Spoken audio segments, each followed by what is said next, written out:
I would like to announce to you that we have accepted University of Pacific's membership into the West Coast Conference. Thank you, Brother Ron Gallagher. On behalf of the entire Pacific family, thank you for welcoming Pacific back into the West Coast Conference. We are thrilled. We can think of athletics as the front door to a university, and one that here at Pacific has welcomed in our community for decades. 60 years ago, Pacific joined with a group of like-minded sister institutions to found the WCC. These institutions were united by common educational values. First and foremost, we charter members were dedicated to excellence in teaching and learning. Like our sister institutions, Pacific had a rich history in the Western U.S., a beautiful campus, and an abiding love for athletic competition. 60 years may have passed, but our values have stayed the same. We've long considered these teams our natural rivals. Now it's time to make it official. One of the things this does for us is that as the landscape of big-time college athletics changes, this is going to give us a critical mass of schools that think the way we do. I think what has happened in the last few years is that the West Coast Conference has really developed an aggressive plan to be an important athletic conference.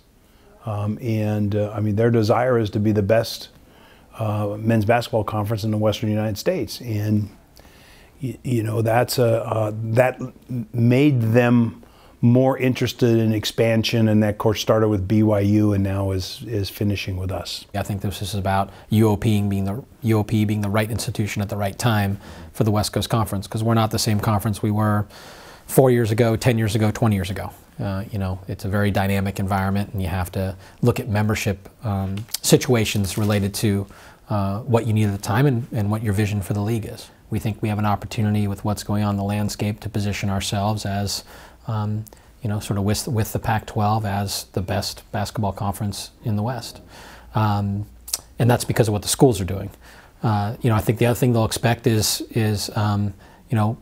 pretty good fan bases that travel pretty well with their proximity to the Bay Area. I think they'll see a lot of Bay Area school fans. Gonzaga and BYU certainly bring a lot of people to all of our venues, home and road. I'm very excited to have to get to experience this playing in the WCC, and with Gonzaga, who's been in the Sweet 16 this year, and San Diego is in the Final Four in the WNIT right now, so I can't wait, and I'm very excited.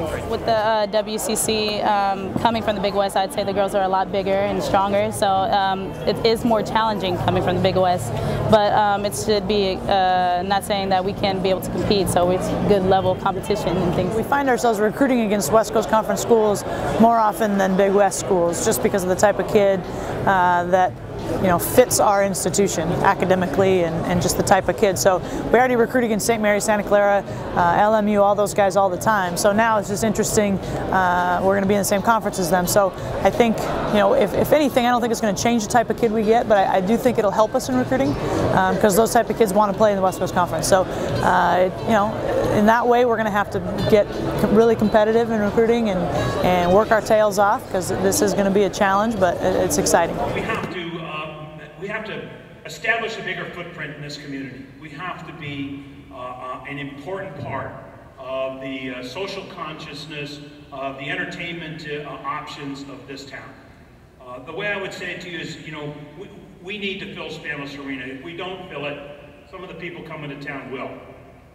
So we're going to have to step it up as a community. Being admitted to the West Coast Conference in itself really is a hollow achievement if we don't take advantage of what this conference is going to offer us. And we are committed to take advantage of it. Thank you.